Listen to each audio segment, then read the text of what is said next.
Добрый день, дорогие наши друзья, те, кто нас смотрит и кто нас слышит. Сегодня 12 мая, ровно 50 лет назад в Башкирии состоялась премьера первого якутского художественного фильма «Тайны предков» по роману Николая Якутского. Киносценаристом был Лев Львович Гавышев. Ну, этот фильм в свое время очень большой фурор даже на международном масштабе произвел. Но иногда как-то мы забываем, что был такой фильм, что был такой киносценарист из Якутов. Вот. И прежде всего хотим показать видео очень хорошего режиссера Любовь Борисовой. Она нам участвовала в юбилейных мероприятиях, посвященных столетию Льва Львовича Гавышева. Вот с этого видео хочу я начать сегодняшнее наше мероприятие. И потом составили мы слайды о жизни и творчестве Льва Львовича. И о том, второй слайд у нас будет о том, как создавался этот фильм. Для вас мы подготовили выставку. Можете прийти в наш музей, посмотреть, какие были афиши, фотографии.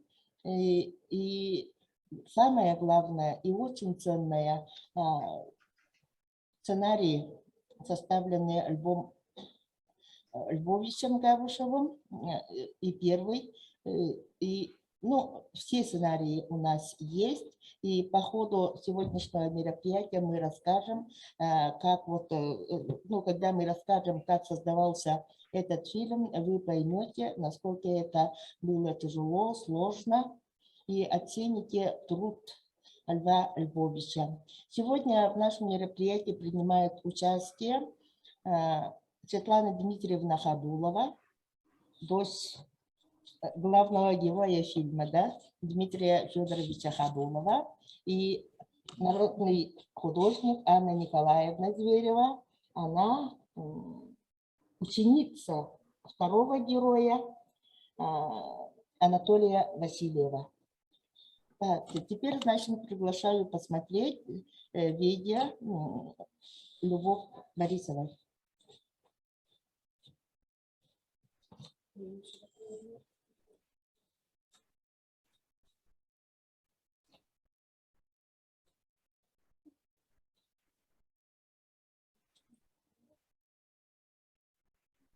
Күмістағы есәннен тәддік фильм ұстыбыт «Тайны предков» тен хәттоникі хыллаға кейінені көрдім.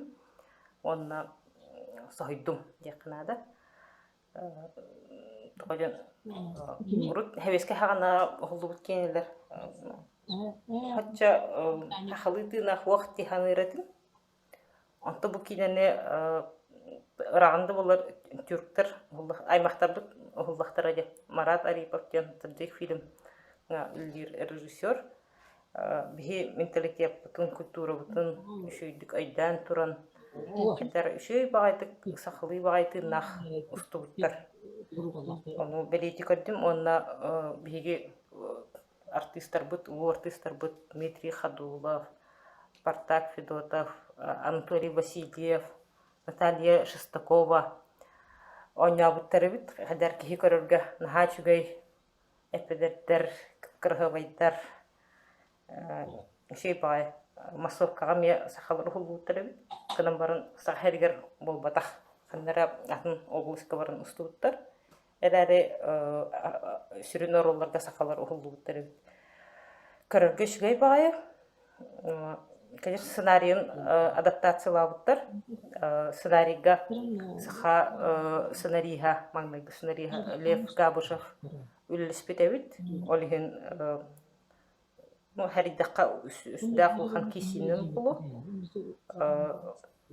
Бұл сахатын паризмын қайдағара иддіқал бұттар. Кей атыңыр абад. Оның бігеге классика бұд, литература бұд, өссө бир сүдүн экранизацията диэккосөп олүһүн тоҕо урут мандык киине барын көрбөтагым эбитэ буоллар диэн диэхпин баҕарабын оскологолорейин көрөлдөрө эбитэ буоллар тухалаах буола эбит усайынан бардаганы бу кинени эбэһэт көрүөхтүн наада эбит кэпсэтиэхпитин ырдыахпытын наада эбит тоҕо бу хэттуоникки хыллаахтан хоччутаҕоттан бу сах кинете диэн хайыллар эбит Габышев туохтарын суруктарын көдөрбүттер меха онно олтула кэпситибэҕэ барар эбит тоҕо бу саҕаһэригэр киини хыллыбаты диэн тоҕо режиссердор хуохтарый бара үөрэххэ ыытыаханаада бу таджик фильмнер курдук эми сайдылах киностудия наада диэн оччотаҕоттон алтуоны сылдыр битэгиттен даҕаны он камсаахан барбыт эбит ону де кэлэн билеммин сохойдум он олата эрдеттен тухпар буллага төрүөх бир посылка саха кинете үскүргер ол хаагынаагыттан ондук толкуйдар бараннар бу бихи бүкүннерге кэлэн ондук хайыты сайдаммыт илли хамны хидер эбиппит диэхрун баарабын ондук. Вот еще раз мы говорим огромное спасибо Львов Борисовой. Она очень честно и очень вот сама даже не ожидала, когда мы готовили юбилей Льва Габышева. И она очень вот в открытую и очень честно проблему сегодняшнюю мероприятия она тогда года 2 назад вот так сказала, да. И теперь, значит, кто такой Габышев? Мы сейчас по слайдам я расскажу. Жизни и творчество Льва Львовича Габышева. К сожалению, тут надо сказать, что сегодня нас мало, но должно быть в онлайне есть и родственники, в том числе в первую очередь дочери Льва Львовича, которые нам в наш музей передали архив отца, и те, которые и столетний юбилей помогли подготовить, и сегодняшнему мероприятию тоже они сколько могли, то отправили. Ну, прийти по разным причинам они не смогли, но вот Лира Львовна сегодня вылетела в Москву, она там получает очень хорошую престижную премию, с чем мы ее от всей души поздравляем, но она отправила видео. И недавно написала об этом фильме, об отце, очень хорошую статью. Так, жизнь и творчество драматурга, прозаика, переводчика, первого якутского киносценариста Льва Львовича Габышева. Он родился в Мальжарсинском наследии Алекнинского района, это деревня Тюбе, и даже псевдоним он взял Лев Габышев Тюбе 10 ноября 1920 года. Учился в полеводческом сельхозтехникуме. Эти все фотографии предоставлены ее дочерьми. Так, дальше идем. С 1938 года он работал агрономом в горном демотделе в селе Бердигеспя. И в апреле 1942 года был арестован в составе группы из 9 человек органами НКВД. Ну, им менялось в вину участие в контрреволюционной буржуазной националистической антисоветской организации, а также считали, что у них была тайная связь с Японией, с империалистической Японией. И тут очень интересный факт есть. Дальше идем. Вместе с ним был арестован Николай Дмитриевич Осипов, это отец народного художника, академика Афанасия Николаевича Осипова. Но, к сожалению, отец умер в тюрьме. Об этом Афанасий Николаевич писал, это была его боль. Он тогда в 42-м году пешком пришел учиться в Якут и даже вот не смог встретиться с отцом, а потом, ну вот так получилось, что отец в тюрьме умер. Мгм. Дальше. И вот стихи Лев Гавышев писал с очень раннего возраста, и вот такие это дочери нашли среди его бумаг. Он, в общем, равнодушно или как-то без эмоций читать эти невозможно. Вот. А потом вот всю его жизнь по фотографиям, по этим составленной автобиографической справке сделано. Выскакивает, мешает читать. Ага. По своей специальности он работал агрономом. Так. И 28 августа 1956 года он только был реабилитирован за отсутствием в его действиях состава преступления. Тут надо, я каждый раз, когда воспоминания его дочерей читаю, и Лира Львовна написала, когда она была в Японии, она с такой грустью осматривала все и так об отце подумала. Вот такая Япония, ну, шпионом, который был отец, ну, оклеветан же, да, и у него вот такая, ну, очень такая реакция была на ту свою поездку в Японию. Дальше. Это с коллегами по работе. Так. В 50-м году вышла книга, повесть «Йолторда». Она была в конкурсе признана лучшей. И тут надо сказать, что в основном Лев Львович, то, что он пишет, это все взято из реальной жизни. Вот «Йолторда» – это повесть о наших коневодах, прославленных коневодах, о тех, можно сказать, которые стали героями советского социалистического труда, а тут он, поскольку работал не на Кангаласском улусе, должно быть это вот герой, коневод Степанов.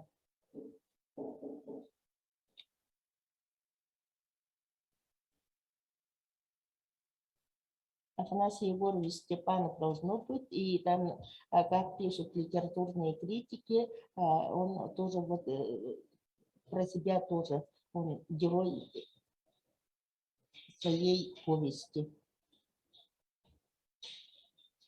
Вот его творческая работа началась.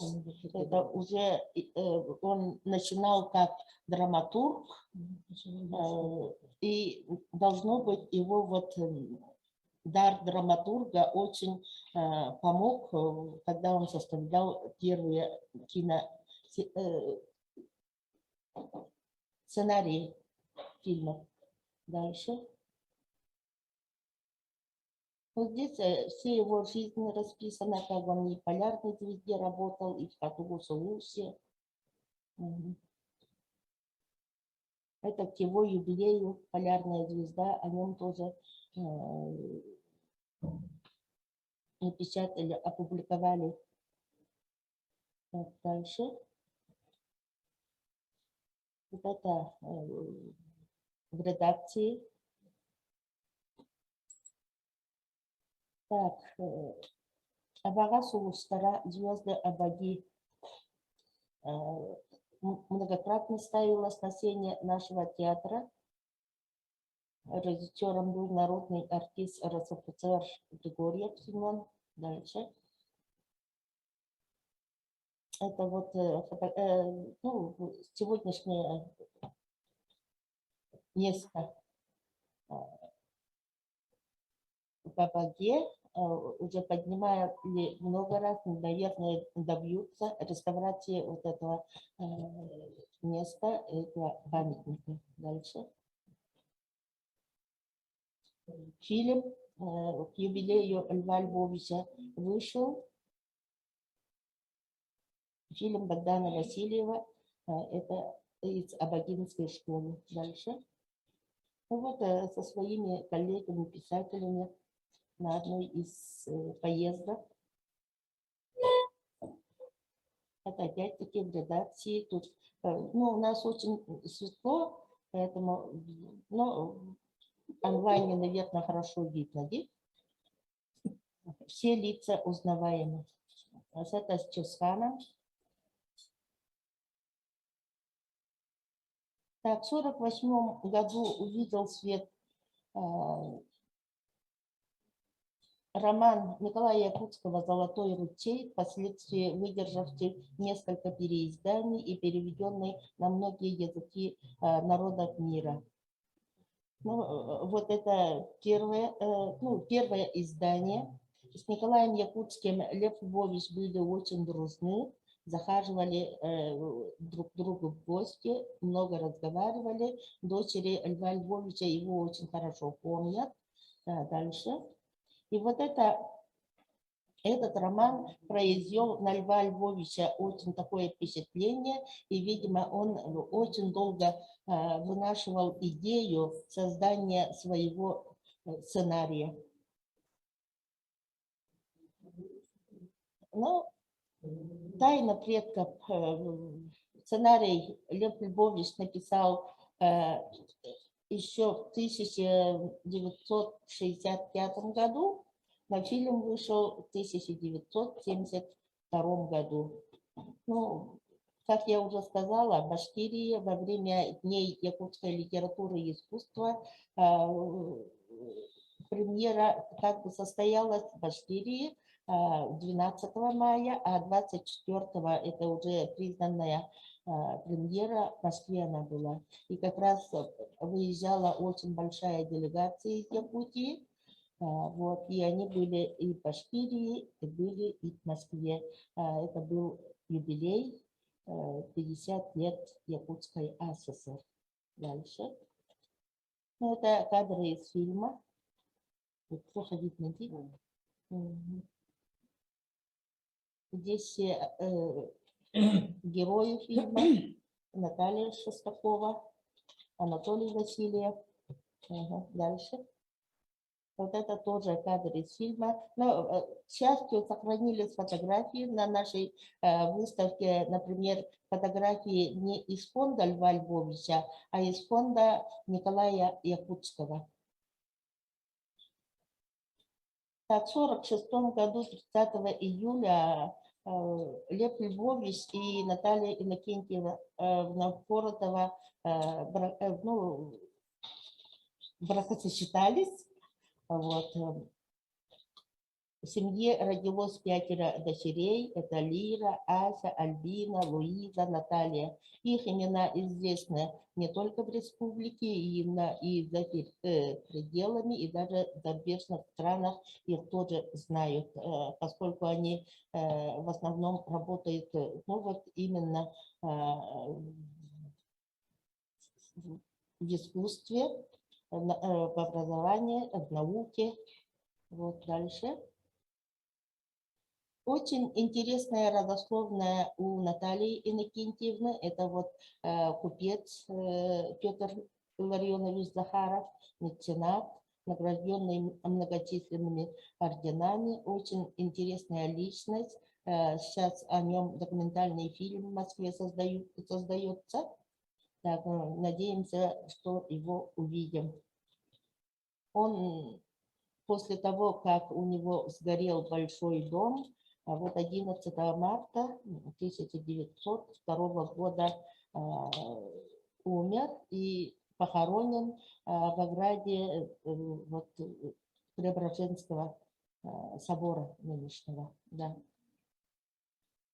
Жена Анна Степановна, красавица, это они фотографии, сделанные в Иркутске.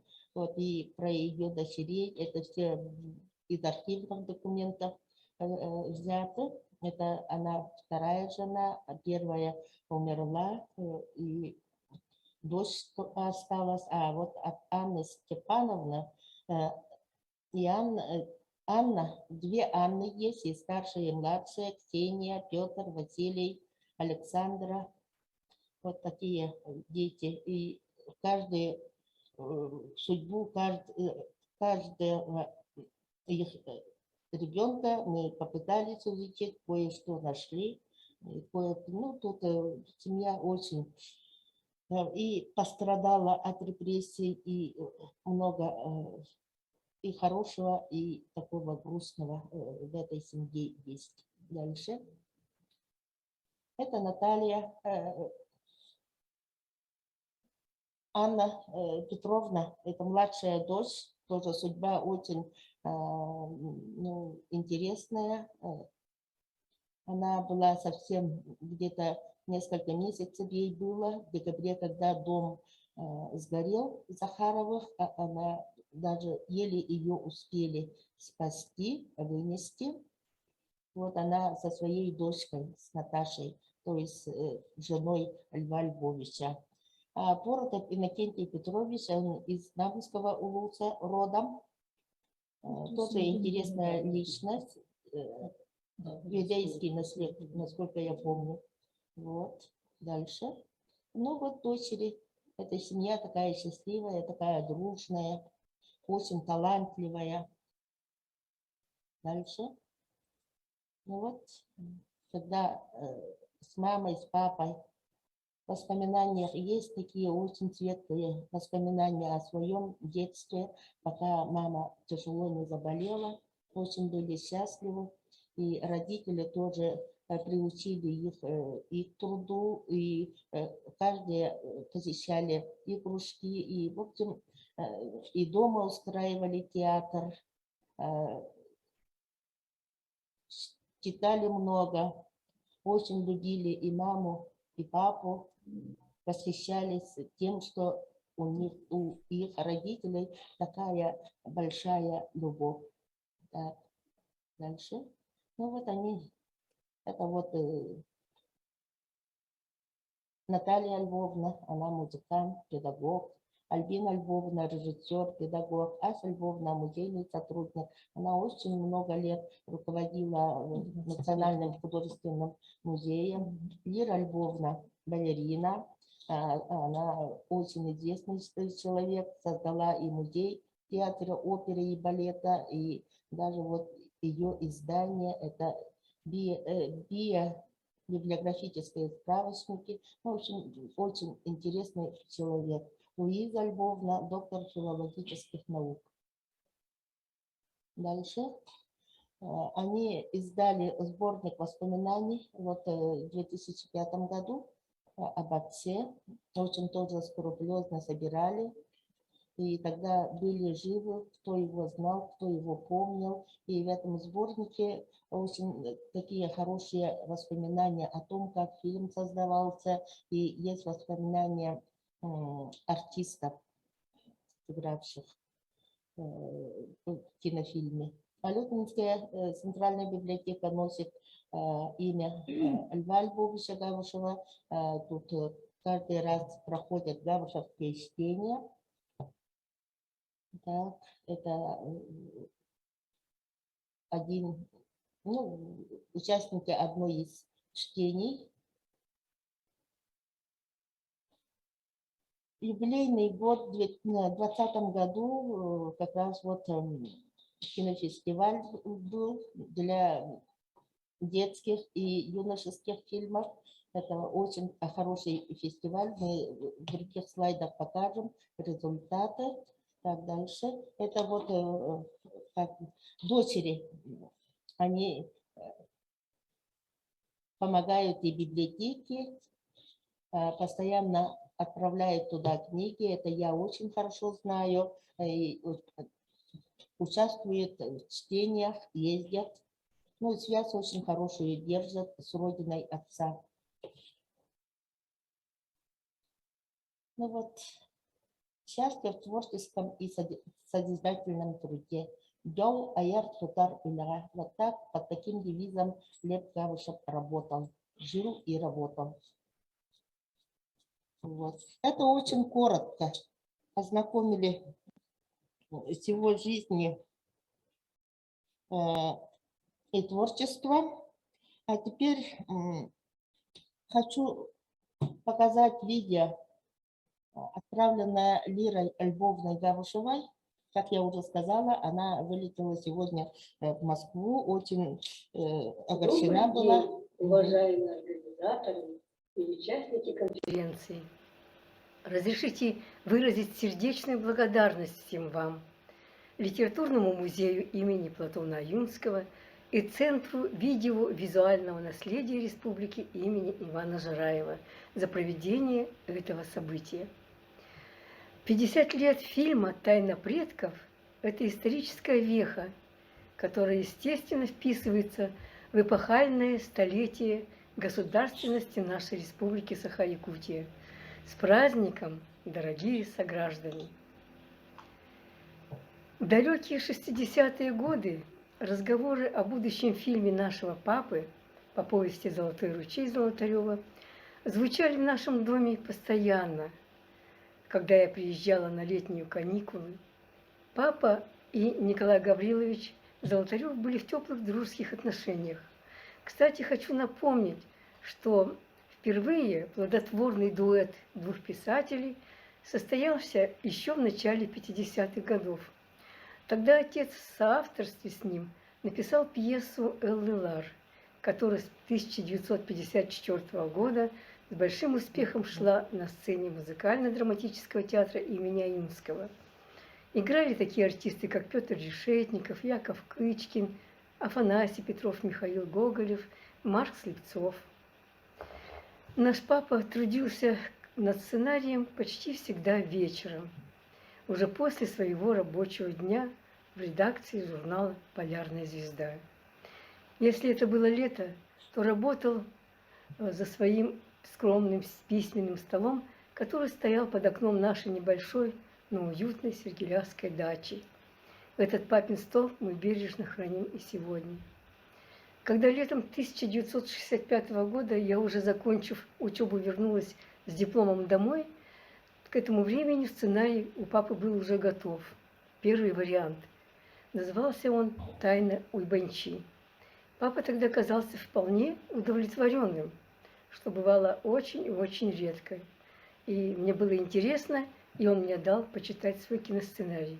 Но со временем сценарий много раз переписывался и очень изменился. Мы, сестры, всегда поражаемся тому, откуда отец брал столько жизненных сил и силу творческого духа, чтобы кроме своей работы писательской, переводческой, еще работать и над сценарием. Всю вторую половину 60-х годов, трудясь над различными вариантами киносценария, занимаясь впервые многими организационными сторонами, чтобы воплотить свою мечту о национальном кино для народа, для республики, папа не щадил себя. Трудился самозабвенно и, можно сказать, самоотверженно.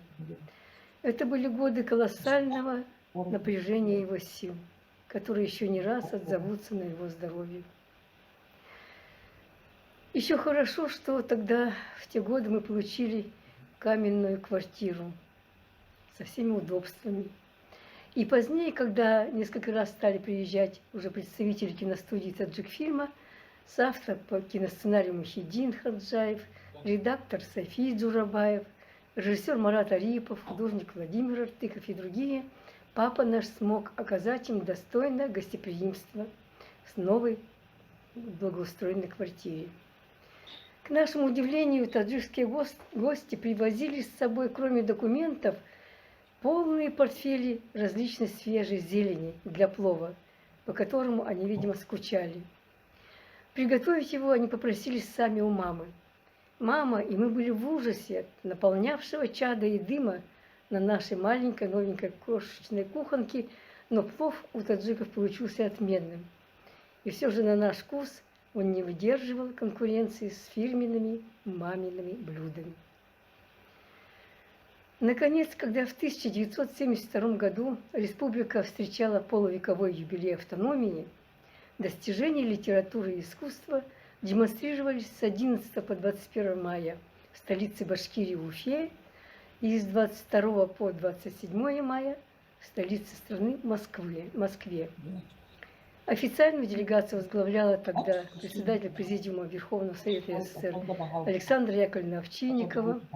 В эти-то дни на экраны страны и вышел папин фильм, первый якутский художественный фильм «Тайна предков». Вот этот календарный план, который я хочу показать вам, в этот план кинофильм не вошел, видимо, потому что, видимо, что-то было со сроками. Вот. Но и я даже и не знала, что он осуществился показ в Уфе.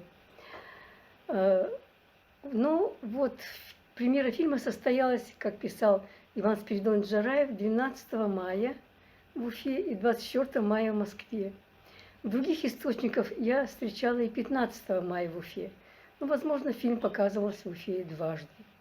Кстати, вместе с театром в Днях Башкирии участвовала и я в балетных спектаклях на сцене Башкирского театра оперы и балета. Но узнала о премьере папиного фильма от артистов якутской драмы. Они смогли присутствовать на премьере фильма «Тайна предков» и остались очень довольны и были горды. Искренне поздравляя меня, они спрашивали, почему не было отца, почему не приехал он, автор сценария, почему же Лев Львович мог бы украсить и выступил бы солидно, весомо, все-таки он наш первый якутский киносценарист. Что я могла тогда ответить по своей молодости, я и не знала, почему и правда, и почему. А фильм впервые я увидела уже в июне в родном Якутске. Ходили смотреть мы его всей семьей в кинотеатр «Лена». В фильме совершенно потрясал мощный талант Дмитрия Ходулова. Другого Сидюка и представить себе невозможно. Если бы еще сохранилась запись его голоса на родном языке. Сопереживание вызывал и главный молодой герой Уйбанча в исполнении выразительного исполнении Анатолия Васильева. Наташа Шестакова была так естественна в своей трогательной непритязательности и юном обаянии в роли Рапас, что воплотила лучшие черты скромной северной девушки. Запоминалась яркая работа Спартака Федотова, исполнившего роль Байбала. Спартака Федотова потом стали приглашать на многие фильмы, он стал киноартистом. Запоминался в фильме даже колоритный типаж ветерана нашего хора Сивцева Егора Константиновича, которого все знали как си-бемоль в театральных кругах. Он был весьма выразителен в крупных планах, хотя участвовал только в массовых сценах. Кроме наших артистов, сильное мастерство представляли известные советские киноартисты Габренец в роли купца Опаринова, Конюхова, сыгравшая невестку и возлюбленную Опарина, Лисин Лу в роли друга Сидюка Хукуне, Кадыкеева в роли решительной женщины Мекке, Василий Сергеев, сыгравший полицейного врача, и другие. Конечно, в фильме звучали слова, любимые слова нашего отца, его человеческое и творческое кредо, которое звучит из уст старого Сидюка. Человек человеку должен быть солнцем, человек человеку должен быть Бог. А ведь все у них, у тех людей было, но они убивали друг друга из-за желтых камней. А человеческая жизнь для нас священна, говорил Сидюк. Разве это не актуально и сегодня? В свое время заслуженный артист республики Степан Емельянов писал о тайне предков воспоминания. Он писал: это было событие для нашей республики, якутская повесть, якутский сценарист, якутские артисты, фурор. Этот фильм я не могу сравнить с современными якутскими фильмами, так как он сделан по-настоящему профессионально. И мы, потомки, сегодня рады большой труд и большую мечту видеть сегодня в нашей республике, мечту нашего отца. Ведь республика сейчас имеет свое кино, шагнувшее далеко за пределы России, имеет своих талантливых кинорежиссеров, киносценаристов. Но первым прорубил окно большой кинематограф, по словам известного поэта Владимира Федорова, Лев Львович Габышев. И это так. Готовясь к конференции, я связалась с исполнительницей роли Рапас Наташей Шестаковой. Она давно проживает в Германии и с удовольствием поделилась воспоминаниями о периоде съемок. Она писала: «Типично для того поколения взаимоуважение, готовность помочь и нескончаемая душевная теплота. Это и есть золотой ручей. И моя мама Матрена Павловна Шестакова тоже.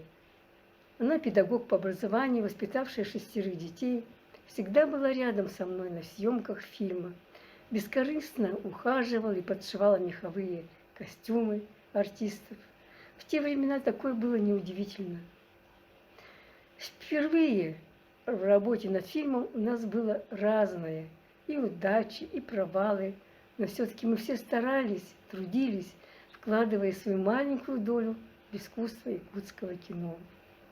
Нам оплачивали месячную зарплату и еще командировочные в размере 2 рубля 60 копеек.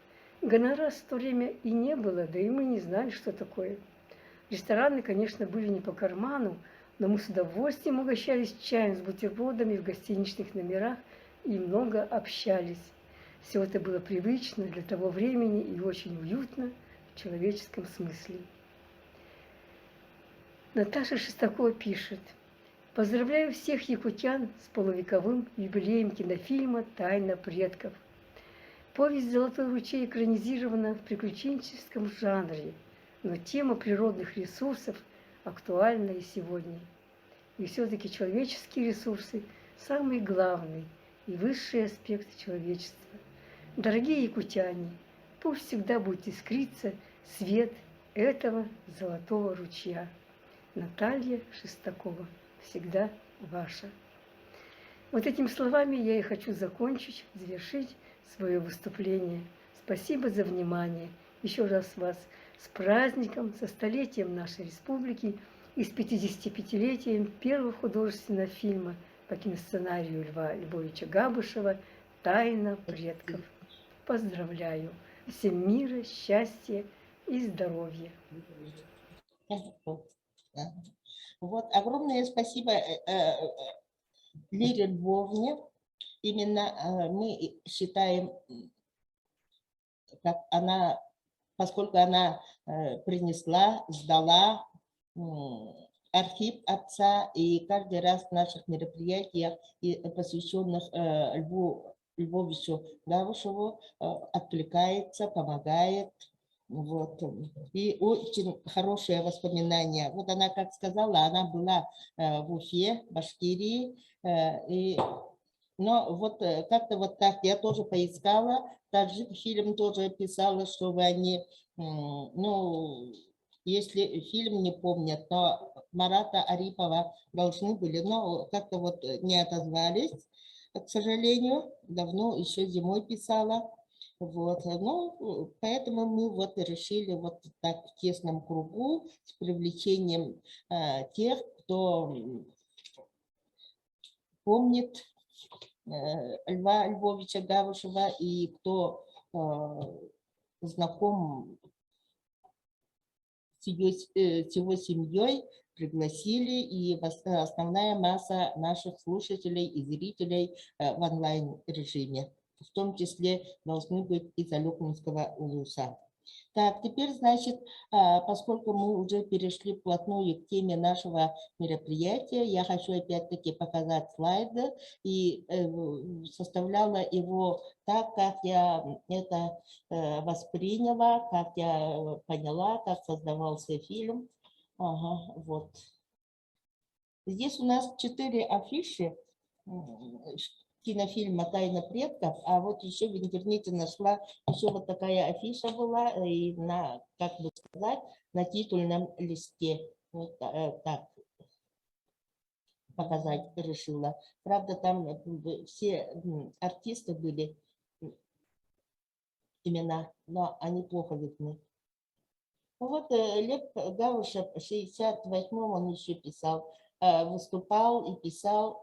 На мой взгляд, кинодраматургия – это наше писателей кровное дело, ибо она одна из важнейших жанров литературы, ее родная сестра. Более того, она синтез всех жанров и родов литературы и искусства. Вот он так писал. Но прежде чем хотелось бы показать слайды из истории Золотого Алдана, поскольку речь об этом идет, и эти фотографии, они любезно предоставлены потомками Михаила Григорьевича Слепцова из Катынского улуса.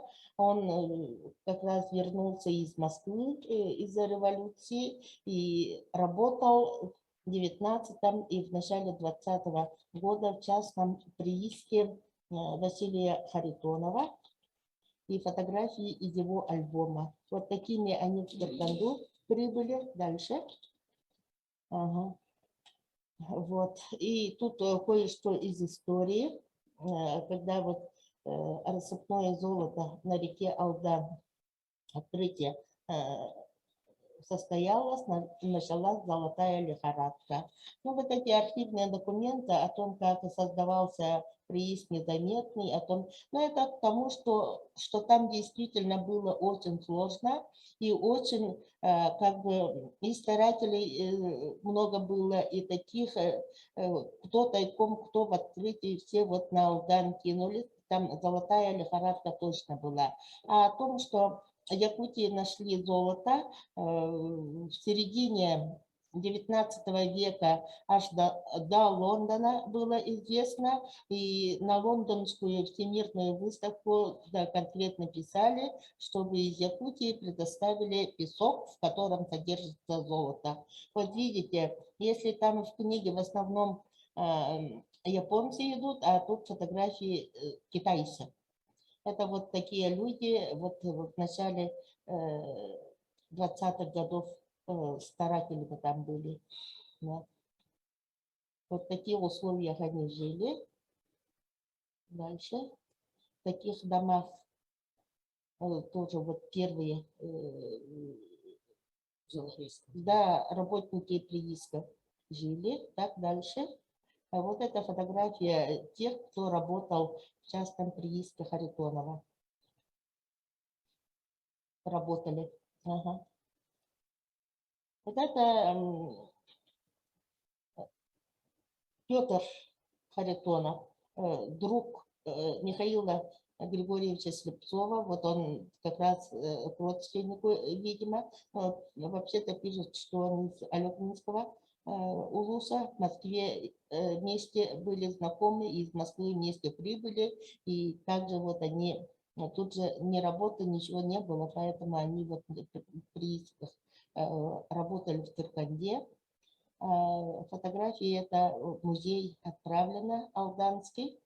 Так, вот документальный фильм «На берегу Алдана». Это уже был показан в 1934 году. Он как-то фильм этот был в фонде Национального художественного музея.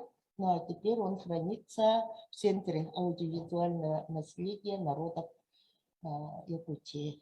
Вот такие условия были. Но это более поздние, 30-е, начало 30-х годов, но все равно, чтобы как-то дух вот повести, дух фильма, чтобы как-то вы уловили, показываю эти кадры. Дальше. Вот все вручную, все в таком плане. Дальше. Ага. Это кадры из фильма. Так, как мы уже рассказали, показали, в 1948 году вот роман Николая Якутского «Золотой ручей» – это любимейшая книга многих поколений якутян был, тем более после перевода, и этот роман читали во многих странах мира. Угу. Это уже мы показывали, как якутский. Ну вот, Иван Спиридонович Зараев, о нем, что он говорил, писал, Лера Львовна тоже сказала. И вот как они впервые познакомились с Габышевым, вот он вспоминает. Это в один из весенних дней 1965 года. Павел Павлович Никитин сказал, тебе подойдет Лев Габышев, писатель, у него есть задумка написать киносценарий, хорошо бы продумать, как его реализовать. Вот тогда Иван Спиридонович работал начальником управления кинофикации при Совете министров ЯССР. Летом 1966 года киносценарий был уже готов, и тогда «Тайна Уйбанчи» называлась.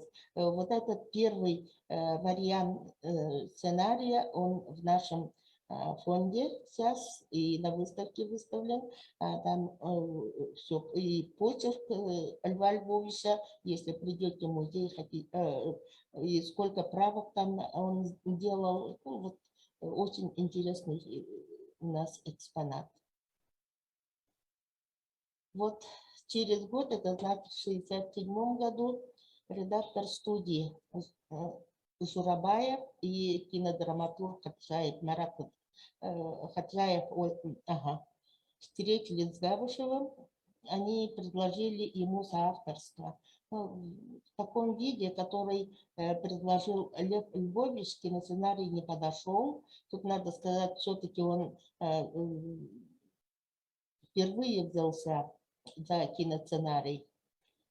Само собой, это разумеется, что там должно быть вот такие замечания были. Вот у нас, которые хранятся, это не только там, считается, что 3 раза сценарий переделывали, а поскольку у нас киносценарии хранятся, их больше.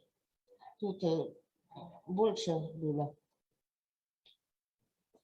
названий кинофильма. Вот все-таки утвердили, передали режиссеру-постановщику Марату Арипову. Я забыла сказать, что как раз вот киносценарий, когда был готов, как раз к нам из Таджикистана делегация приезжала, и вот об их фильмах, тут мероприятия шли. В общем, они тогда попросили киносценарий, показали таджикской делегации, они увезли, там передали, и то очень так, но хоть быстро, как-то более динамично тогда первое время путь создания фильма прошло. Вот это Марат Арипов и Владимир Артыков. Вот они приезжали. Объездили, оказывается, несколько улусов, снимали, ну, искали экипажи. В Оленевском даже были, в Горном были. С автором стал Мухиддин Хаджаев.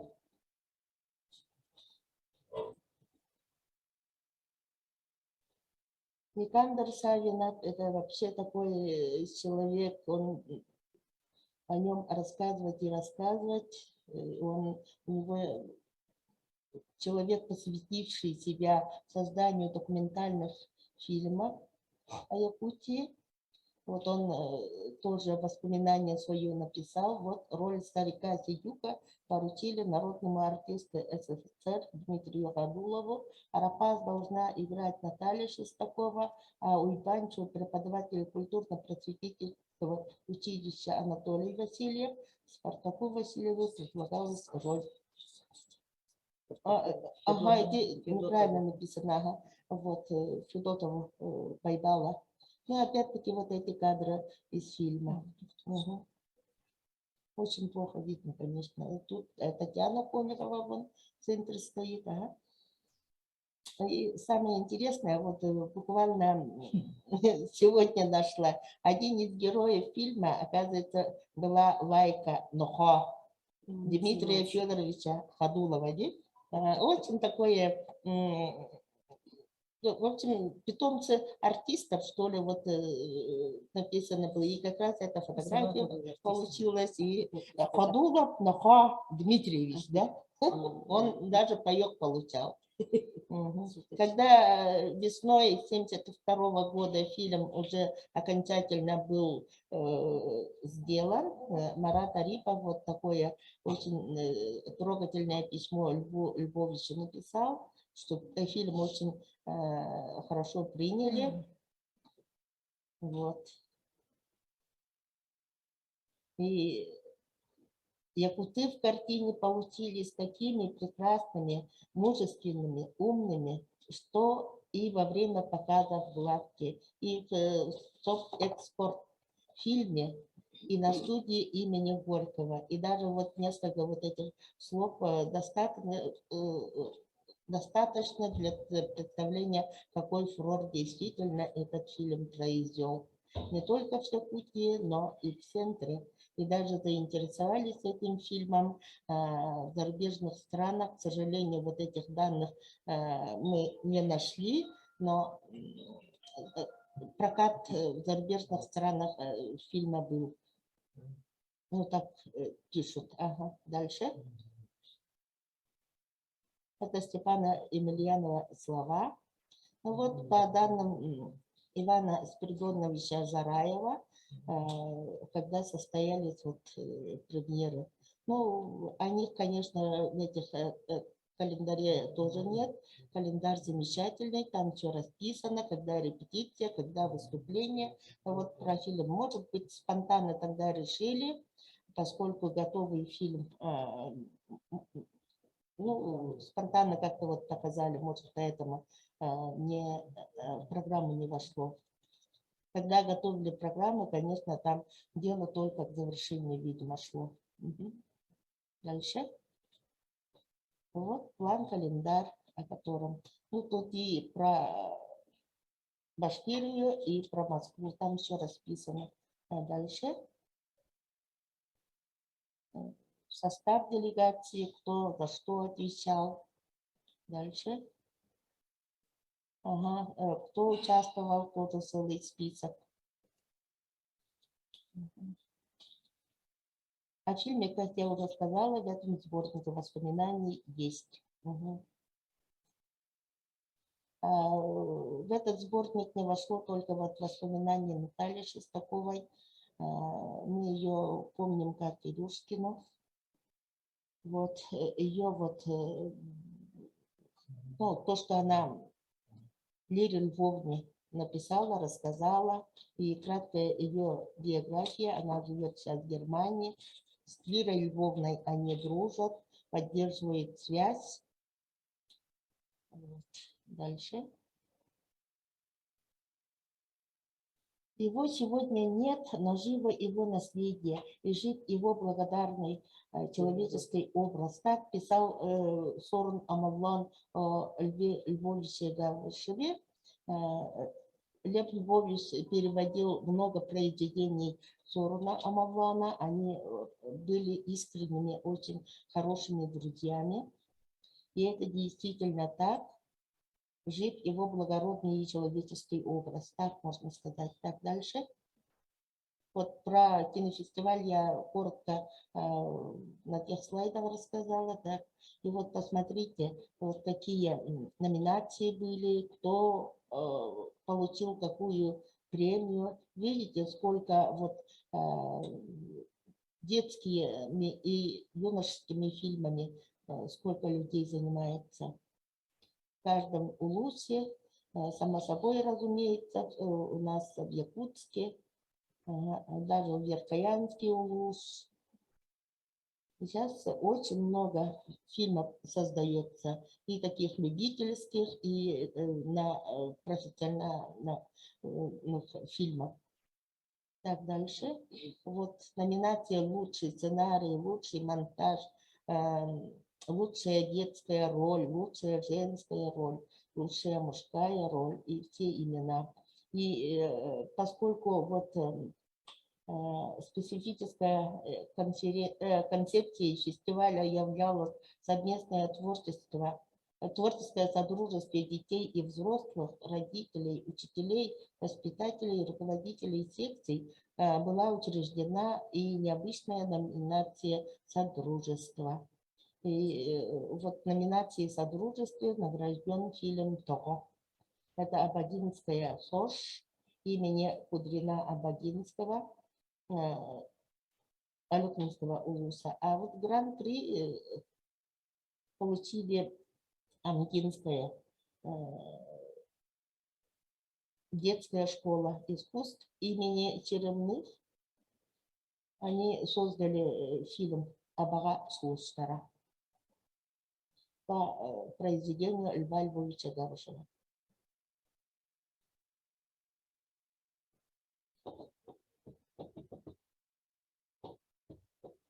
Вот фильм Богдана Васильева.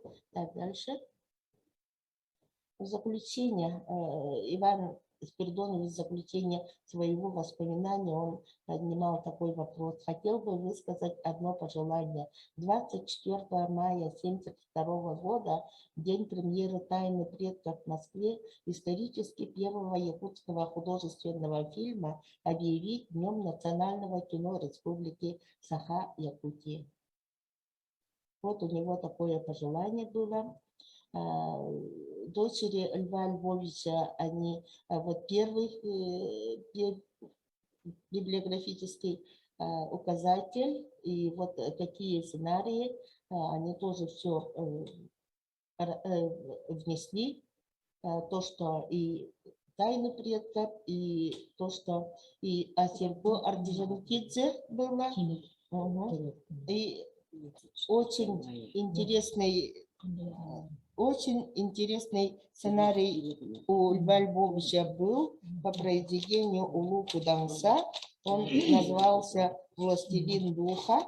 Это он перед тем, как уйти из жизни, сделал вот этот киносценарий. И, наверное, вот наших режиссеров, может быть, заинтересует этот киносценарий трехсерийного художественного фильма. Он находится в фонде нашего музея. Так, дальше. Есть еще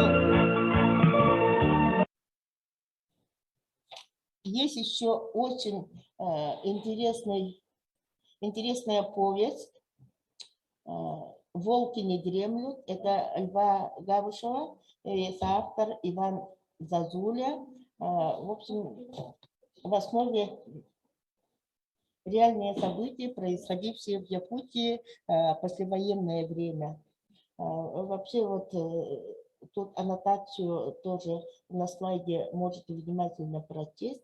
Если вот Иван, стоит только отметить, что Иван Зазуля, он майор КГБ, и он приходил в редакцию, попросил оказать помощь в написании вот именно в литературном, ну, в таком виде вот эту повесть. Тоже я надеюсь, что это произведение тоже заинтересует наших режиссеров. Вот. Дальше. Ну вот, а теперь слово предоставляю нашим гостям. Первое слово. Да, а что?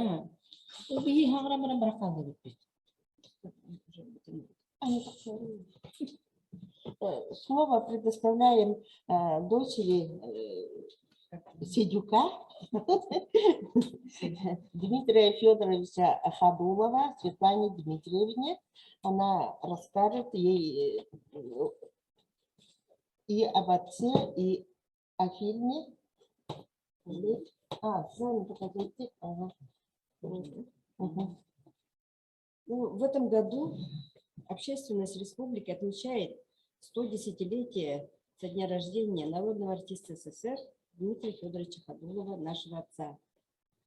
И так совпало, что, оказывается, в этом году 50-летие с выхода фильма «Тайна предков», в котором он снимался в главной роли. Но наш отец прожил короткую жизнь, но яркую. Наши воспоминания связаны, конечно, с якутским театром. Мы дети театра, дети закулисья. Когда он работал над ролью, он очень скрупулезно искал первоисточники и делал зарисовки в тетради, в которой была записана его роль. Мы часто ходили в театр, не пропускали ни одного спектакля.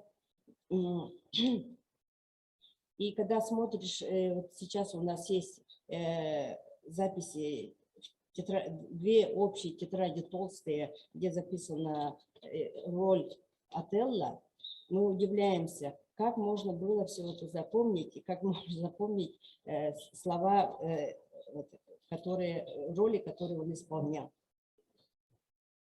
Ну, дома он был обычный отец, папа, который заботился о детях, воспитывал, он нам делал детские игрушки, он любил охоту, приобщил своих сыновей к охоте, к рыбалке, очень любил ездить на реку Чара, село Тако. И у нас часто собирались его друзья, артисты Якутского театра. Также проездом были у нас студенты Щепкинского училища и приезжали к нам на дачу в Сергелях. Вот папа нам сам смастерил теннисный стол, где мы любили играть и проводили все лето на даче в Сергелях. И вот однажды, где-то в конце 60-х, наверное, к нам домой пришли важные гости. В том числе помощник режиссера из киностудии «Таджик-фильм». Мама накрыла на стол, и мы, девочки, помогали, значит, накрывать. Тут шел разговор о предстоящих съемках фильма по роману Николая Якутского «Золотой ручей». И кто-то из гостей увидели меня, я тогда была молодая, 20-летняя девушка, и у меня были длинные волосы, и они говорят папе: вот же ходит Арапас, давайте ее снимать. Папа, конечно, такого он даже не мог предположить. Вот. И Наташа Шестакова снялась в роли Арапас. Мы из 10 детей нет у нас артистов, обычно спрашивают, кто из вас есть артисты. Вот, ну, из 10 детей у нас 3 филологи, 3 биологи, а старший брат инженер-строитель и 3 художники. И вот за столом, когда разговор шел о фильме, видимо, он уже дал согласие сниматься в этом фильме. И когда начались съемки, он уехал в город Североуральск Свердловской области. После съемок он немногословно рассказывал о съемках, и ему, как театральному актеру, это было, видимо, чуждо. Вот. А натурные съемки проходили зимой, вот, как я сказала, в Североуральске. И там есть такие сцены, когда он голыми руками таскает камни, чтобы закрыть этот золотой ручей. И в это время, во время съемок, он обморозил пальцы и попал в больницу. До того он старался делать, ну, достоверно показать, и показать вот именно роль вот этого Сидюка. И когда вот артисты рассказывали, они все в гриме, конечно, и когда был перерыв, они заходили в автобус, грелись, а наш отец не заходил, потому что он был без головного убора, и вот у него иней на голове, и чтобы дальше съемки не срывать, он вот так и оставался на улице. Вот. Потом студийные съемки проходили в городе Душанбе, где было уже плюс 40. И вот такие вот перепады сказались на его здоровье. У него была гипертония, больное сердце. Конечно, фильм имел большой успех, когда вышел в 1972 году. Зрители оценили игру наших актеров, но там был интернациональный коллектив. Вот русская Татьяна Конюхова, литовец Антонас Габринас, кореец Ли Ян Су и наши якутские артисты Спартак Федотов, Анатолий Васильев, Наталья Шестакова и другие. И в массовке снимались тоже наши якутские студенты и тувинские, которые жили в Москве и Свердловске. После съемок фильма папа долгие годы вел переписку с Антонасом Габреносом, который жил в городе Каунас. Из Алматы ему писал Ли Ян Су, а также другие. Вот в книге Максимова про нашего отца есть воспоминания Анатолия Васильева о тех временах, когда шли съемки. Мы с Дмитрием Федоровичем поселились в одном номере. С нами была его собака по кличке Нохо. Дмитрий Федорович не расставался с ней, ухаживал как за маленьким ребенком, лелеял, оберегал от всяческих недугов и неприятностей. Видимо, в этом выражалась его тоска по дому, по детям.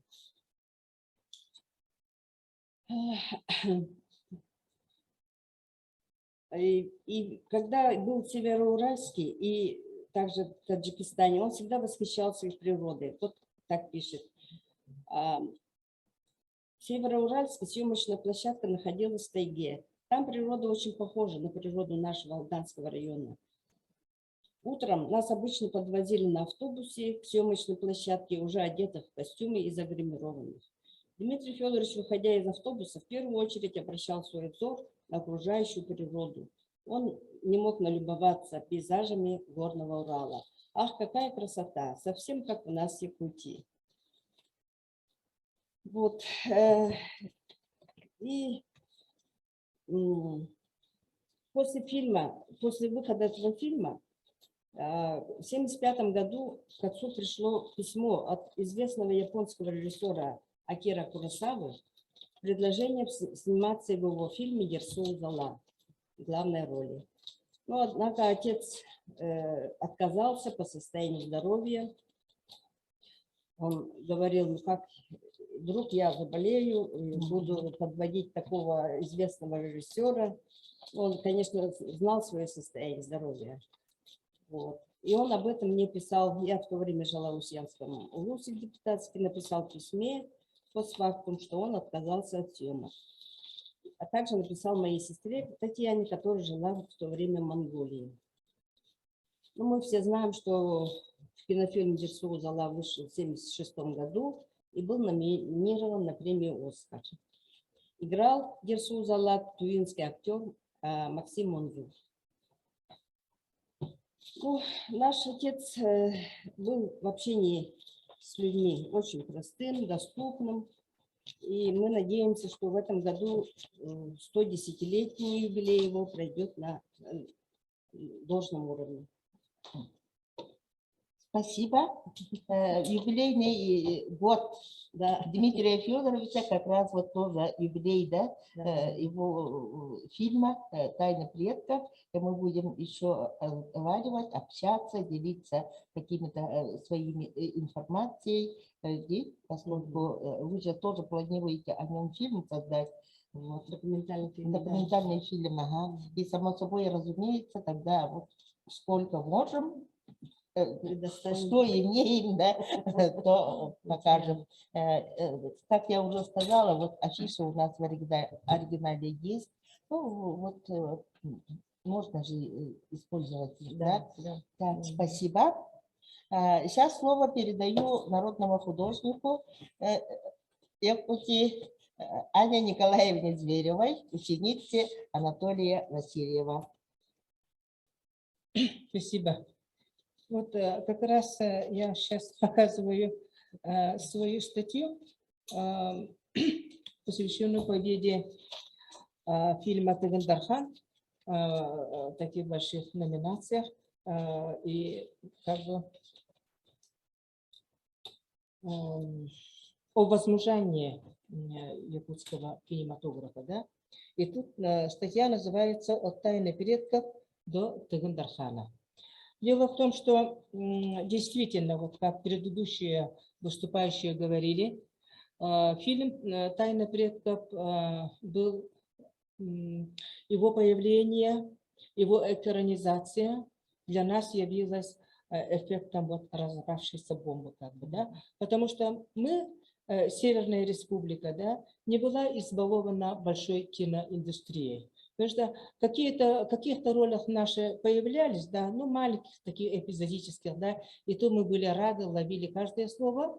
И то, что вот такой полнометражный фильм вышел, тем более он вышел как раз к 50-летию советской власти в 1972 году.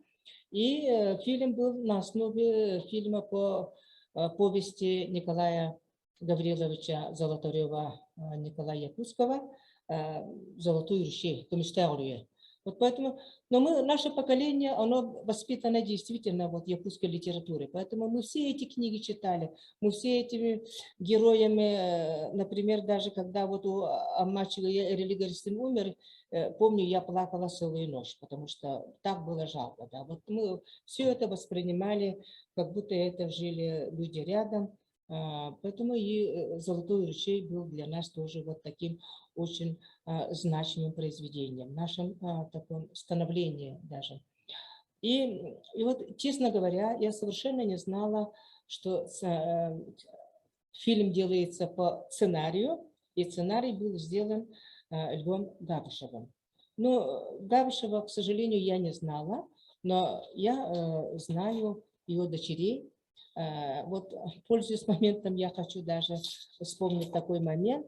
В начале 90-х я дала идею Наталье Сергеевне Ким, очень известному нашему журналисту, что есть вот такая семья Габышева, все 5 девочек из одной семьи, и все трудятся, являются служителями культуры и искусства. На то Наталья Сергеевна мгновенно откликнулась и выпустила «Социалистической Якутии» большую статью, о чем потом меня Ася Львовна говорила, что отец был очень расстроен до слез, что вот дочери стали очень известными людьми. И вот когда я еще хочу один такой эмоциональный такой впечатление вспомнить, потому что когда у нас была в гостях Марьяна Ярославская, то ее сопровождала Ася Львовна Габышева. Это было первый раз, когда я с ней познакомилась, и просто я была очень поражена ее красотой, такой естественной, натуральной. Это было, как будто она сошла из картин полотен Карла Берлова. Это такой был эффект, да? Ну, это вот чисто такие эмоциональные всплески. А относительно Анатолия Ивановича Васильева, я хочу сейчас вот вам еще показать про него. Кстати, вот в прошлом году Анатолию Васильеву исполнилось 75 лет. Была создана очень хорошая комиссия Министерства культуры Республики Саха-Якутия, и он долгое время работал и в культурно-просветительном училище, нынче в колледже культуры и искусства преподавателем, да. И вот книга практически готова, надо его выпустить. Я думаю, его земляки за это возьмутся. Анатолий Иванович, он был нашим преподавателем. Как преподаватель он был очень строгий. Вот сейчас я вспоминаю, он, оказывается, был совсем, не намного был старше нас, да? Но он казался таким вот небожителем, таким мастером, что мы все беспрекословно подчинялись. Но вот еще один такой момент.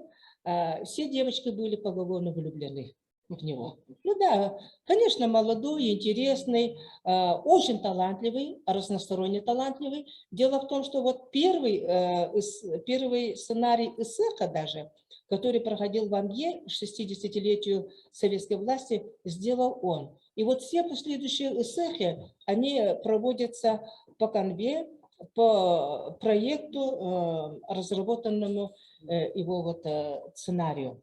Да. И он же привлек вот Афанасия Федорова, за руку привел, допустим, преподавать, и там, чтобы он ушел, ну, заманил, да, как бы, потому что нужны были кадры, как раз это было сопряжено, вот, было время суверенитета, принятия суверенитета, и нужны были кадры как раз вот по национальной культуре. Поэтому в этом деле он тоже очень много вложил.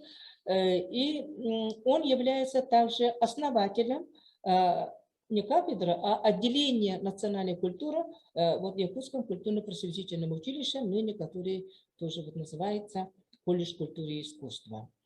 Также вот почему он так блестяще сыграл роль Уйбанче, еще дело в том, что он был не только, вот, допустим, он окончил Восточно-Сибирский государственный институт культуры, отделение режиссуры, но он еще как артист очень был драматическим артистом.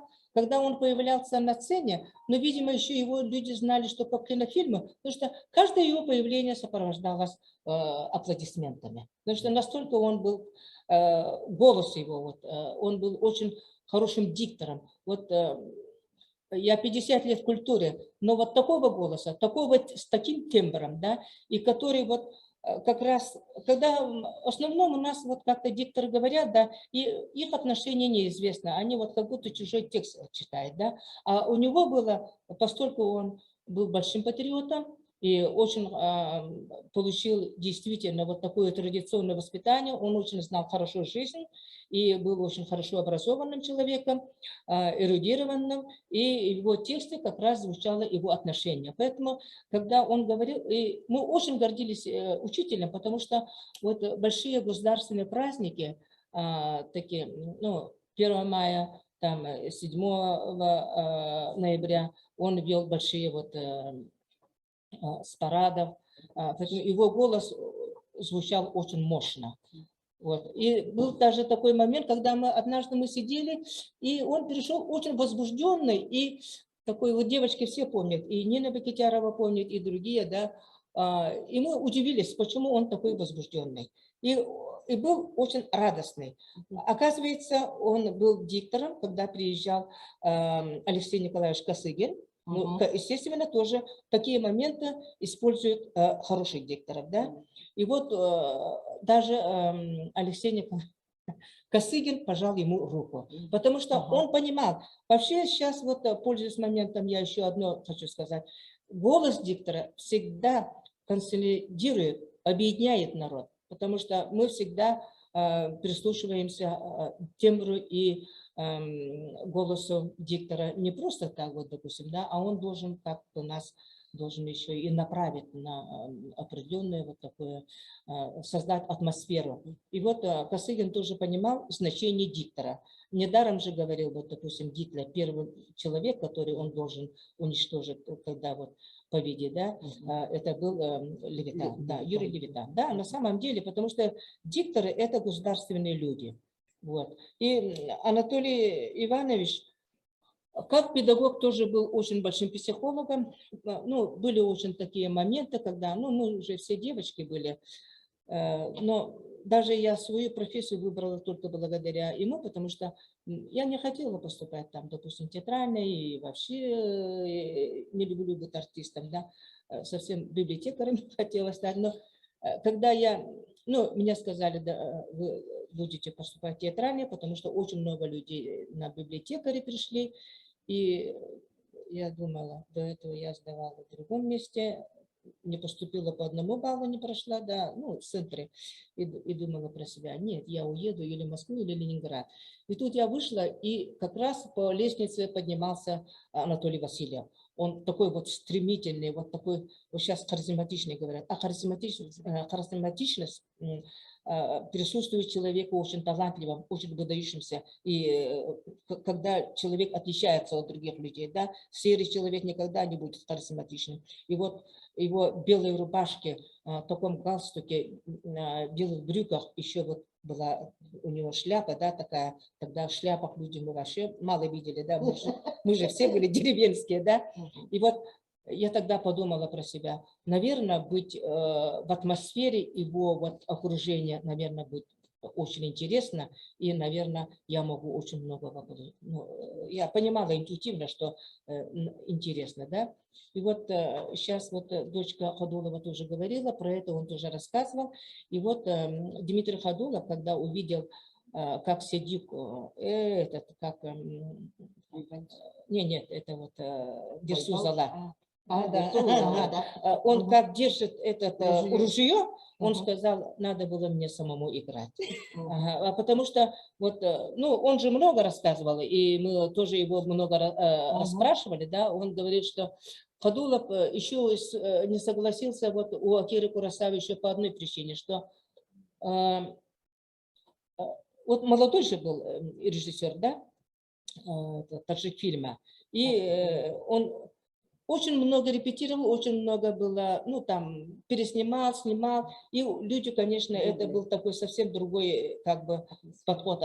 Ну, человек же тоже начинал, да? И он думал, что, как бы про себя думал, что, опять же, такая же, это, наверное, кино так снимает. Но Акира Куросава же совершенно другой человек, да? И вот мы лишились вот такого Оскара. А так был бы сейчас якутский артист, и мы все бы гордились, да, безусловно.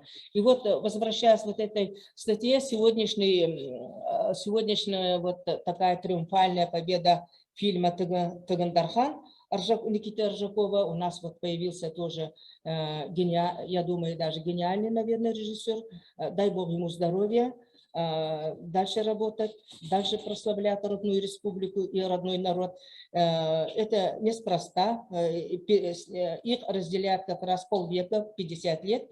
Тот появился в 1972 году, а этот фильм вот как бы шествует по миру в 2022 году. Вот, поэтому у истоков фундамент как раз создания якутского кинематографа, оно заложили вот такие очень выдающиеся, очень талантливые, самоотверженные люди, вот как сценарист Лев Габышев, как вот наши артисты.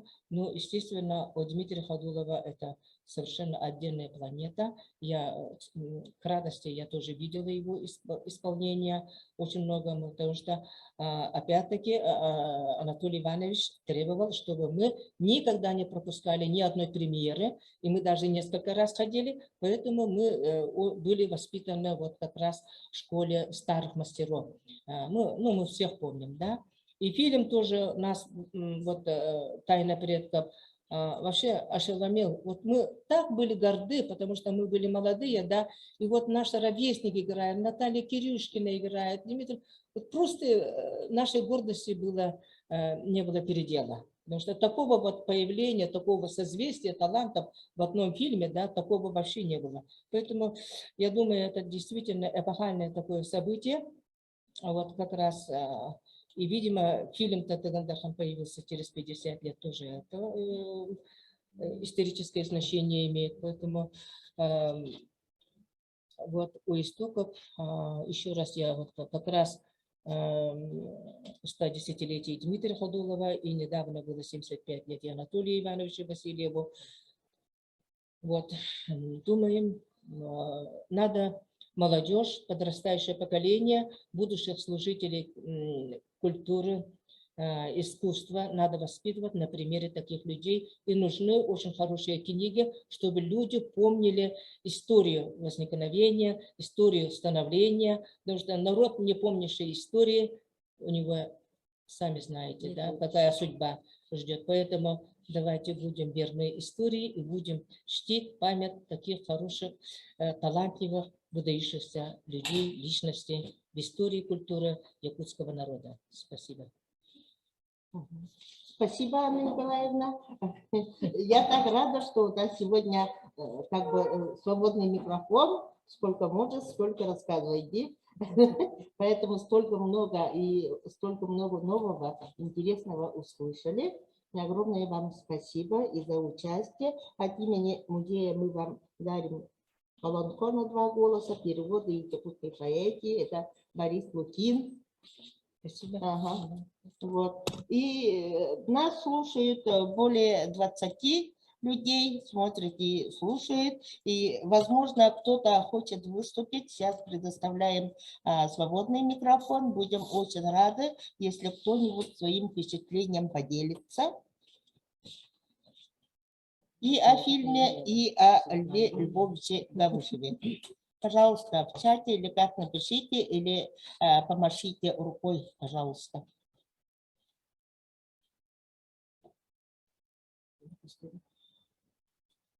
Пока не видно.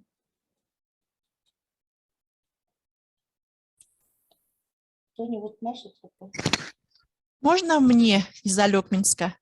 Ой, ждем. Алекминс очень Ага. ждали. Меня не видно. Я прошу прощения, меня не видно, потому что на моем компьютере нет видеокамеры. Но слышно, да, меня?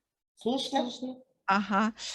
И вот я хотела сказать, что я вот Нина Яковлевна, библиотекарь Алекминской центральной библиотеки, которая носит имя нашего известного земляка Льва Львовича Габышева. Ну вот хочу сказать, что нашу библиотеку и дочерей Льва Львовича связывает многолетняя творческая дружба. Мы очень благодарны семье Габышевых за помощь, за поддержку в проводимых мероприятиях. И вот сегодня я услышала много интересных вещей, хорошую информацию. Большое спасибо вот Литературному музею. И с удовольствием все послушала. Еще хочу сказать, что я в детстве вот этот фильм «Тайна предков» видела в детстве на большом экране в нашем кинотеатре «Дружба» в нашем городе. И вот 15 мая, вот в это воскресенье, мы тоже проводим в библиотеке кинозал, где будет показан фильм «Тайна предков» с обсуждением. Будут читатели библиотеки, гости, друзья библиотеки. Вот так вот у нас пройдет этот юбилейный день. Ну и поздравляю всех со столетним юбилеем республики, с юбилеем фильма. Желаем всем всего хорошего, творческих успехов. Все у меня. Ага. Спасибо. Еще есть желающие выступить, поделиться воспоминаниями, рассказать? Ага. Бу Жокускайдагы Аграфена Дмитриевна Макарова атынан культура онны искусство колледжин атыттан тылатиях битин багарабыт, тыл берагытта. Берем Баллади. Сөп, бука бары дорабаларын, бу быйылгы үймет жылбыт сүрдәх кәрәбәле өбүлөйдәх сылларынан болар. Бу бүгүн беһиге Тайна предков тен Николай Якутская коммюнистия горюя романынан угуллубут кине бу кеңегега таксыбыт премьердин үбүлөйдәк сыла. Бу кинега беһиге билер кехебет угуячыбыт преподаватель быт Анатолий Иванович Васильев угуллубута уйбанча оролугар мен кине туһунан кыратык. Бу коллеж атыттан уны бу үлелир үйренмек салабыт атыттан тылатияхтын багарабын. Бу Анатолий Иванович сүрдәк үчүгей кең билиләк, дерин билиләк, кехип быһытынан үчүгей майгылах, онна бу ырагы көрөр бу биһиги салабытын тыгынча 990 сылларса түрүттәбит кехи болар. Ол курдук биһиги бу 2 сыланра түгәр биһиги төрүт культура салата отут сылын сылбытын юбилейдә сылбытын белетәбит 2 тыгынча сүрбе хыллакка Анатолий Иванович Васильев юбилейин эме белетәбит. Бу кине ырагы көрөн бу саха норотун культуратын үйәтетер туһугар үлеләһен бу культурный сырдатар училище ихинен бу төрөт культура салатын төрүттен бу билигин биһиги салабыт үлели камны олорор. Отуттан отут 2 сылын үлели олоробут. Ол усталар тунатын тухары элбэх выпускниктары иитен өретен тахардыбыт. Онон бу биһиги Анатолий Ивановичка сүгүрүйебит, кини ураты жоғыругар, кини таланыгар, кини үтүе маны учуутал эте кихиэха барыбытыгар колобур буолар кихибит. Онон бу Анатолий Иванович уһуллубут кинете өбүлэйдэх сылынан бука бары бу кинега үлелеспит бары республикабыт кен туттар артисттарыгар үлелеспит жонноругар, кинилер оголоругар, уруларыгар, кинилери билер бар жонго ити истин эгарде болдун. Онна бу терехини терейбит Платон Исевич Аюнскай атынан литературный музей үлэхеттеригер макталбытын тердебит. Бука бары этенге болун аян тутан үлелен иһинден барга макталбытын алдыспытын тердебит. Яхани улахан мактал, оттон бихи бу көрсүһербит, сана үллестербит, манан эре бүтө хуга ден эренебит, тоҕо дэтэхэ иннибитигер өссө Дмитрий Федорович юбилея симдир онна хайдамет кирен кыттан бу кинебит онна эркен такса туруа леп габышап ата эмие актылла туруа боллага дие. Сөп туох Анатолий Иванович бу кинигага кирбитинен кини маннык актыына халбарбыт. Леп Львович сырдык терияһэ мен дуһа бар өрүтүн тынна кайдагара кини курук биһиге ортобутугар бар курдук. Кайдагара курук кини киина туһунан кэпсетээри кетэһэр курдук. Бүтэһик телефоннан кэпсетиибин хаһан да умном суаҕа. Арааһа ити өлүөн аҕыйах хонук иннине быһыылааҕа. Онна бите Толя, неха кэлэсырыт, туғара улахан санаалар бааллар, киіне оңыруаққанаада. Онна баға санаатын әлбағат бите, ол биһиги битехик көпсетиибит эте.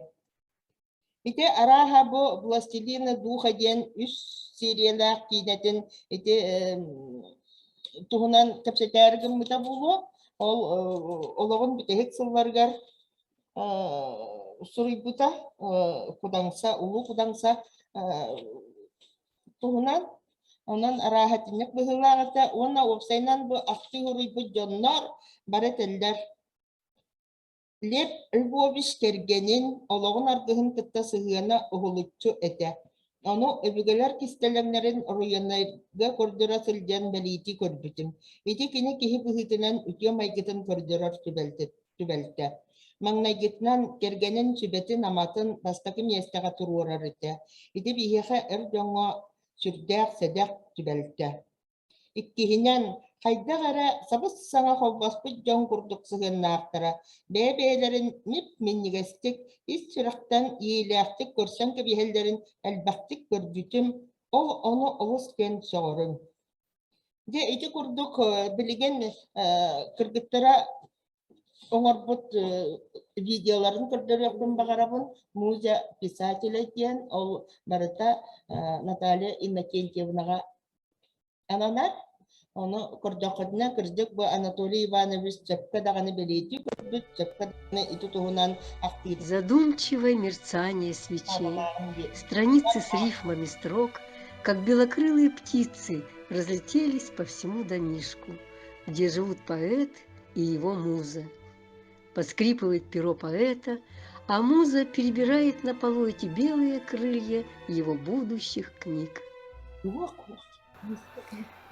Нашу красавицу-маму, Наталью Иннокентьевну, природа наделила многими талантами. В детстве она училась скрипке, танцевала, но стала медиком. И медиком тоже по призванию. В годы войны совсем юным фельдшером она самоотверженно лечила и спасала жизни на Крайнем Севере, на Быковом мысе, и причем в самых немыслимых ситуациях, на собачьих упряжках, самую жестокую пургу. Папа очень гордился мамой, не только в молодости, но и когда наша мужественная мама, так и не восстановившись до конца после тяжелой болезни, старалась создать уют, комфорт для его творчества. Мама обладала удивительным талантом любить людей. Поэтому про наших родителей можно сказать, Нет повести счастливее на свете, потому что они вместе победили все испытания и удары жизни. В каждой из нас пятерых вложило свое материнское сердце и частицу своей неординарной, талантливой натуры. Именно своей несдающейся, отважной музе наш папа читал, советуясь, различные варианты строк, делился замыслами, идеями. Мы всегда думаем, что судьба наших родителей – это удивительный роман, написанный самой жизнью. Проснись, любимая, проснись, уж пора. Принес я букет, освеженный дождем. Росы ожерелья, сияние утра блестят разноцветно, качаясь на нем. Пусть искрами рдеет духмяный букет, как наши сердца и любовь молодых. И пусть нам в грядущем на пристани лет он память устанет о зорях былых. Там, где великий океан льдов гоняет караван, солнце летнюю порой беззакатно над горой, как зеркально медный щит сутки круглые висит, так над гребнями годов, разгораясь вновь и вновь, беззакатно светит твой образ верный, дорогой.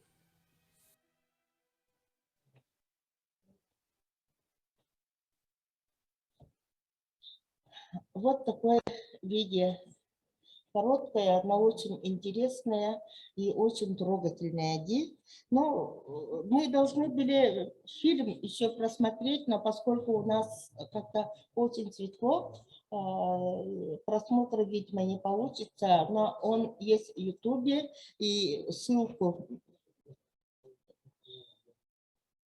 Максим, ссылку мы можем показать фильма? Ага, то, что вот Марина Сафроновна дала. Ага. Сейчас на экране высветится ссылка, можете так посмотреть. И, конечно, если есть еще выступающие, желающие выступить, тоже дальше ждем. А так хотелось бы закончить наше мероприятие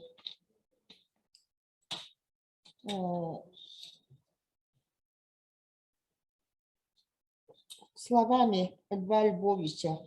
Вот тогда он еще в 1968 году, когда он очень остро ставил вопрос, что необходимо в Якутии создать условия для того, чтобы фильмы по якутским сюжетам выходили. И он выносит на обсуждение общественности следующее предложение. Просить руководящие органы республики поставить вопрос перед соответствующими инстанциями о выделении нам мест на льготных условиях во Всесоюзный государственный институт кинематографии, на факультете режиссуры, изобразительного искусства, кино и музыки по 2 места, на актерский 5-6 мест. Писателям, представившим интересное либретто сценария на современную тематику, создать условия для творчества. При необходимости приглашать опытных кинематографистов для консультации или для совместной работы. Провести конкурс на лучшее либретто и сценарий художественного фильма на якутскую тематику, подыскав средства из республиканского бюджета. Организовать на общественно-государственных началах при филиале кинохроники нечто вроде первоначальной базы будущей киностудии. Вот он такие предложения вынес в 1968 году. А теперь мы можем сказать, что мечты Льва Львовича сбылись. Все-таки у нас есть Сахавелем, и наши фильмы выигрывают очень престижные премии, но все-таки имя Льва Львовича, первого киносценариста, мы не должны забывать и время от времени не только по юбилеям, но мы должны в истории кинематографии или вот в истории кино должны его имя ставить, конечно, первым. Так, не выходит, да? В чате, ссылка в чате. Но просто очень обидно, хотели вместе с вами просмотреть этот фильм, но ага, у нас очень светло.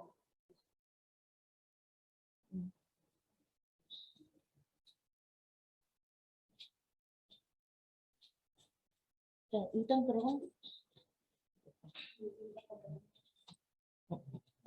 Блин, куда Курган носит? Он будет выступать даже так.